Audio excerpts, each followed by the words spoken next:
July 1947. A violent thunderstorm tears across the New Mexico desert. And somewhere in that storm, something falls out of the sky.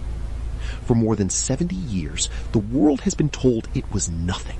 A weather balloon, a misunderstanding, a story for the tabloids.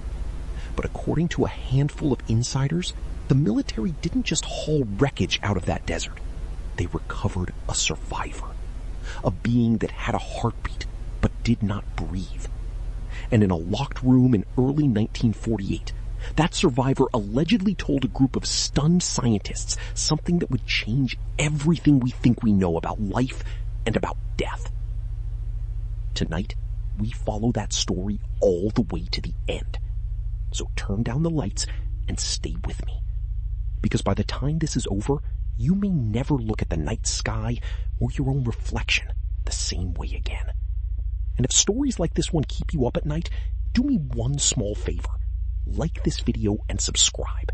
It tells us to keep egging. Inside European UFO research circles, one name comes up again and again. Maximillien de Lafayette. Over half a century, he published hundreds of books on everything from cinema and music to quantum physics and artificial intelligence.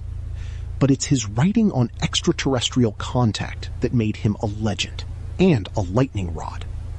Lafayette made claims that went far beyond the usual stories. He insisted the objects we call flying saucers were never simple vehicles at all, but multi-dimensional machines, able to slip not just through space, but across time itself.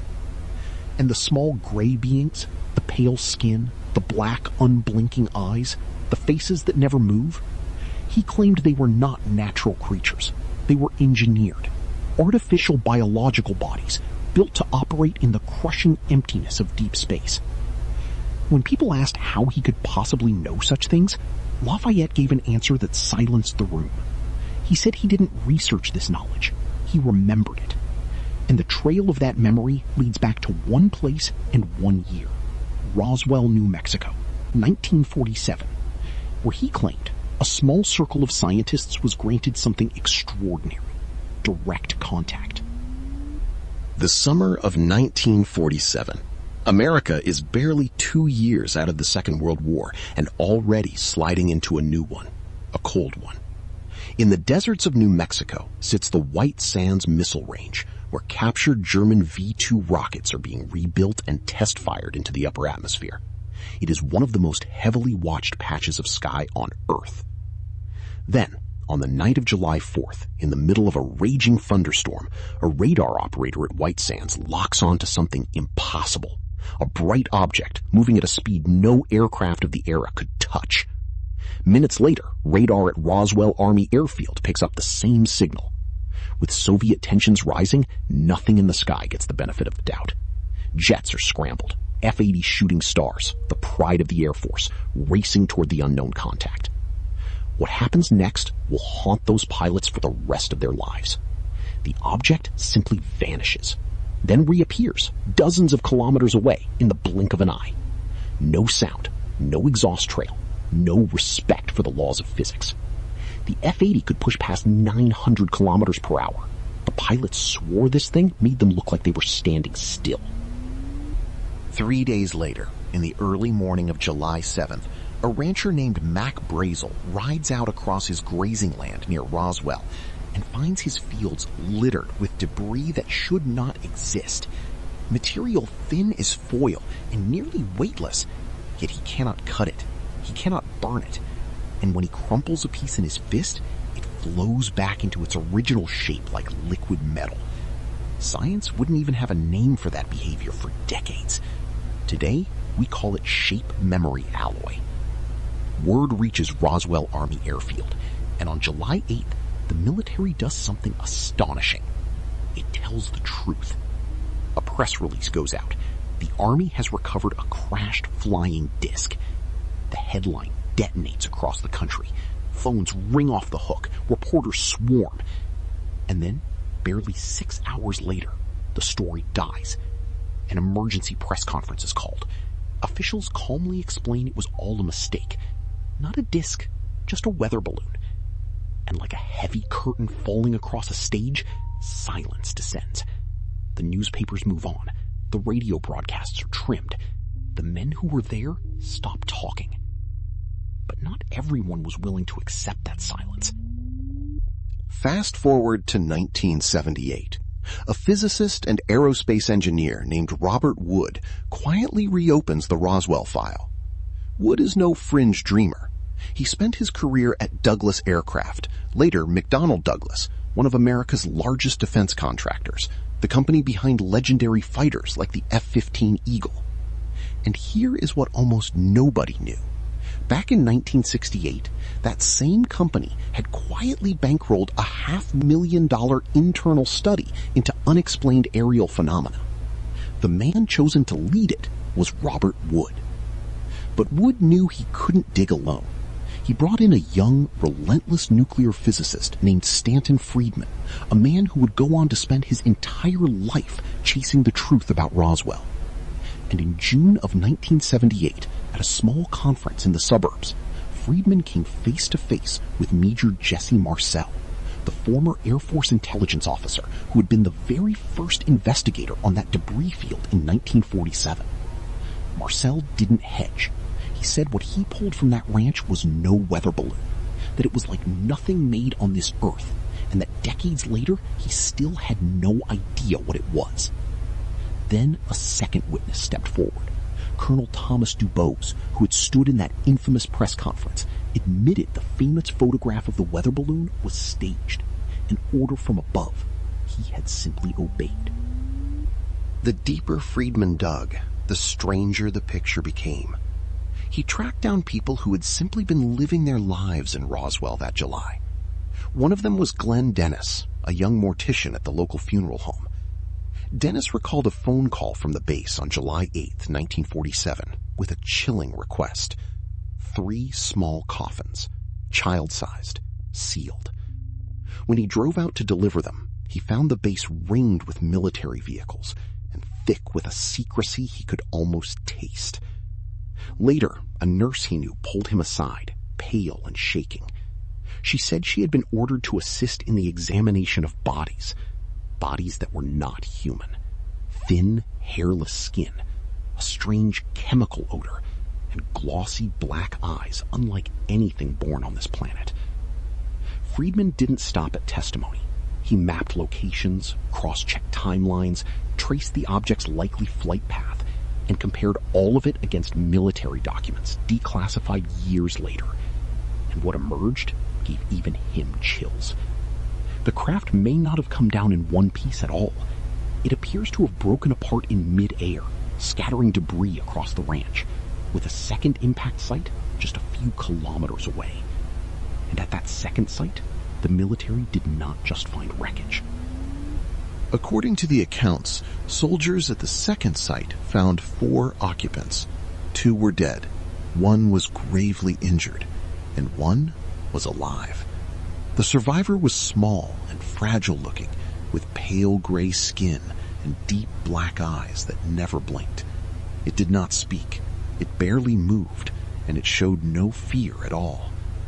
But what truly unsettled the doctors at the base hospital was this.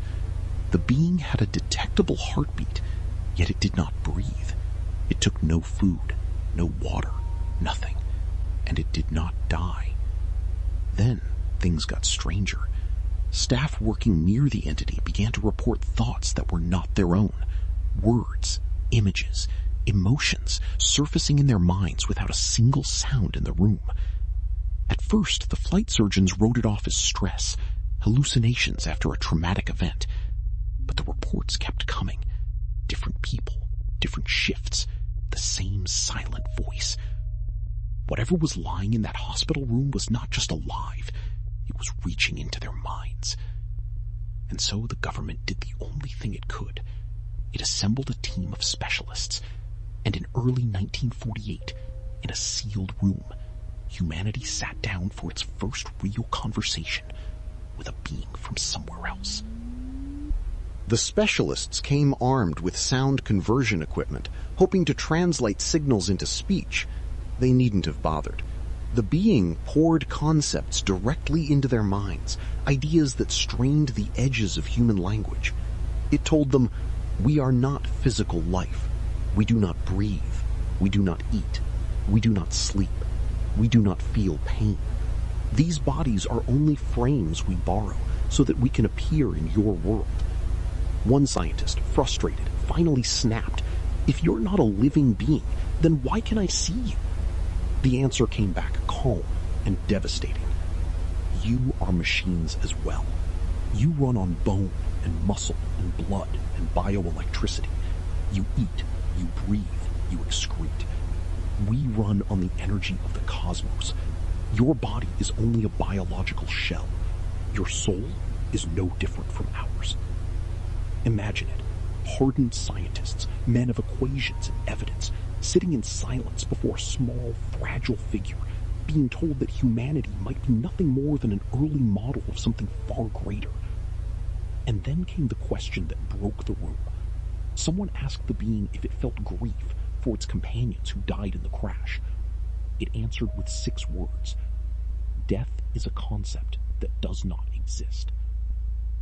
No one who walked out of that room ever walked out whole. They were no longer facing another species. They were facing the oldest question we have. What are we?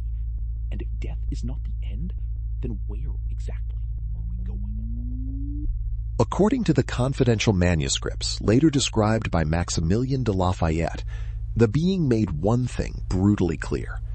We did not just arrive. We have been here a very long time. And you are not an experiment. We are here to help you through a critical stage of your evolution. The universe, it explained, is crowded with civilizations beyond counting. But some souls fail to live by the deepest laws of existence: balance, compassion, reverence for life. They choose instinct instead. They wage war. They divide. They twist knowledge into domination and technology into destruction. And for those souls, a decision was made at the highest levels of the universe. Earth was chosen. Not because it was special, but because it was isolated, distant, harsh, the perfect proving ground. A world of endless climates, terrains, and species, where a soul faces 100,000 trials and learns slowly to master fear, to rise above desire, to choose compassion when cruelty is easier. Even time itself, the being explained, moves more slowly here. Not as physics, but as mercy. Time is stretched, so the soul has room to reflect, to regret, to correct, to choose again. And then it described something no one expected. Beyond the atmosphere, it said, there is a barrier, an invisible belt of plasma energy, undetectable by any instrument you possess. It functions as a seal, and its purpose is simple. The exiled souls of Earth are not permitted to leave.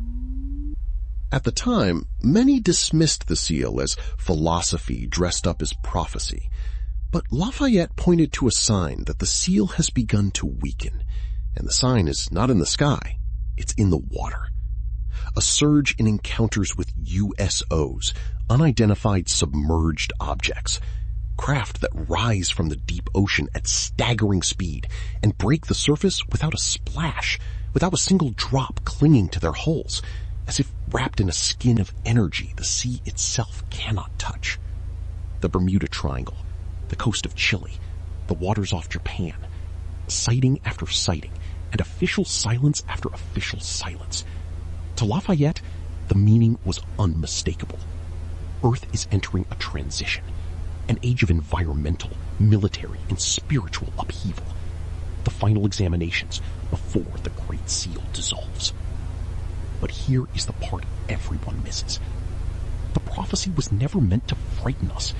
It was meant to hand each of us a choice. Because if the soul truly is something beyond the material, then the final test is not a war between civilizations. It is an inward reckoning. A test of our choices, of our compassion, of whether we can rise above fear and remember who we really are. So, if you've ever witnessed something you couldn't explain, tell us your story in the comments.